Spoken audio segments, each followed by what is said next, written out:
Hello friends, health care analytics का lecture number 3 हम पढ़ने वाले हैं, जिसमें हम बात करने वाले हैं पेशेंट सेफ्टी डोमेन के बारे में। तो हम देखते हैं कि पेशेंट सेफ्टी डोमेन इसका मतलब क्या है और कौन से टाइप के क्वेश्चंस हमें एग्जाम में आ सकते हैं। तो ऐसा क्वेश्चन आ सकता है कि एक्सप्लेन और right a note on the patient safety domain. तो यहाँ पर क्या होता है कि जब हम हॉस्पिटल में एडमिट होते हैं या कोई भी पेशेंट जब हॉस्पिटल में एडमिट होता है, तो वहां पे क्या होता है, कोई कोई जो डिजीजेस है वो हमको हॉस्पिटल से भी आ सकता है। जैसे कि है प्रेशर अल्सर रेट। तो ये क्या होता है कि जब हम बहुत टाइम तक बेड पे लेटे हुए होते हैं, तो हमारे जो स्किन है उस पे अल्सर जैसा इन्फेक्शन हो जाता है। तो ये बेसिकली क्वालिटी मेजर्स है जिसको हम नेग्लेक्ट नहीं कर सकते।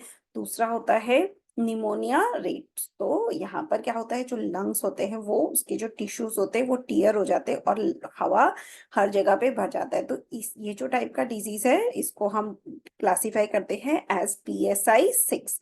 फिर आता है PSI 8, मतलब in hospital fall with hip fracture. मतलब जो ओल्ड पीपल या एल्डरली पीपल होते हैं और जो हॉस्पिटल का जो फ्लोर होता है वो बहुत ही ज्यादा स्लिपरी हो सकता है, जिसकी वजह से जो एल्डरली पेशेंट होते हैं वो वहां पे उनको रिस्क ऑफ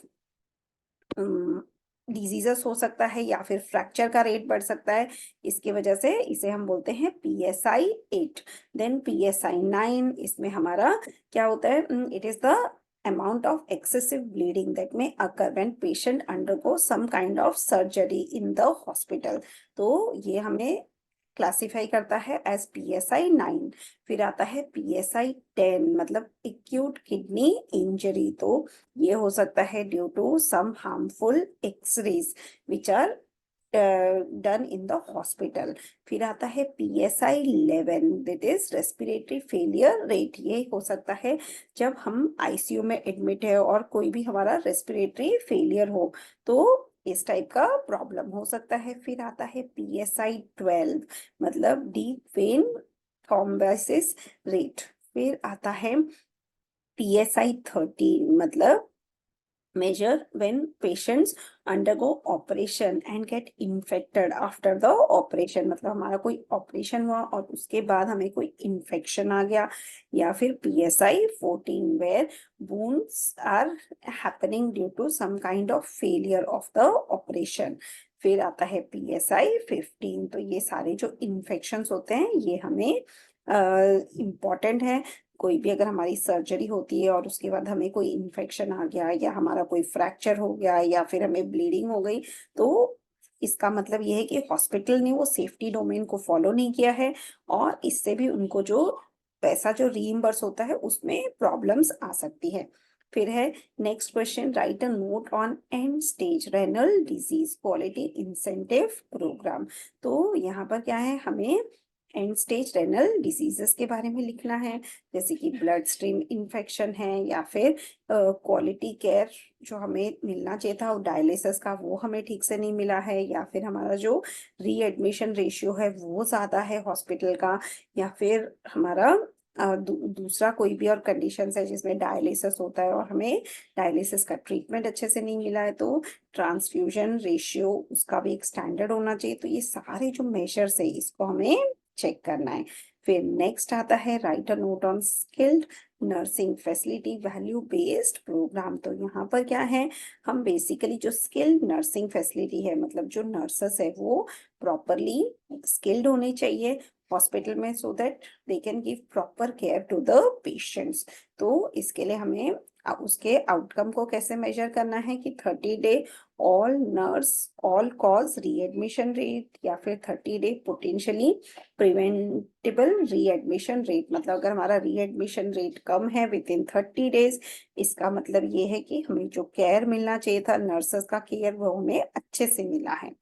तो इसको भी हम मेजर कर सकते हैं when the agency is reimbursing the hospital about the bills. फिर आता है home health value based programme. तो यहाँ पर हमें होम हेल्थ के बारे में भी ध्यान देना है। फिर नेक्स्ट आता है write a note on merit based incentive payment system. तो यहाँ पे merit based incentive payment system में क्या है कि हम बहुत सारे चीजों के क्वालिटीज मेजर कर सकते हैं। हम बेसिकली 4 अलग अलग कैटेगरीज में इसको मेजर कर सकते हैं, जैसे कि quality, then advancing care information, improvement activities and cost. तो ये सारे डोमेन्स में या कैटेगरीज में हम मेजर करेंगे। तो यहाँ पे देखिए, अगर हमारा 60% हम क्वालिटी को दे सकते हैं, 25% हम देते हैं एडवांसिंग केयर इंफॉर्मेशन, 15% हम कंसिडर करेंगे इम्प्रूवमेंट एक्टिविटीज, एंड रिमेनिंग जो है वो हम देख लेंगे दूसरे डोमेन्स के लिए। तो इससे हमें क्या है, 60 + 25 + 15, ये पूरा मिलाकर हम कॉस्ट कैलकुलेट करेंगे हॉस्पिटल का। तो अगर हमारा क्वालिटी अच्छा है तो definitely we will give it 60% weightage. Advance care information है तो उसे हम 25% का वेटेज देंगे, एंड इम्प्रूवमेंट एक्टिविटीज हो रही है तो हम उसको 15% वेटेज देंगे। तो यहाँ पे क्वालिटी के बेसिस पे या फिर एडवांस केयर इसके इंफॉर्मेशन के बेसिस पे या फिर इम्प्रूवमेंट एक्टिविटीज के बेसिस पे हम जो फाइनल कॉस्ट है उसको हम कैलकुलेट करेंगे। फिर नेक्स्ट क्वेश्चन है, explain about other value based programme. तो अदर वैल्यू बेस्ड प्रोग्राम कौन से हैं? Health care effectiveness data and information set, then हमारा स्टेट मेजर आता है, स्टेट वाइज हम डेटा को मेजर कर सकते हैं।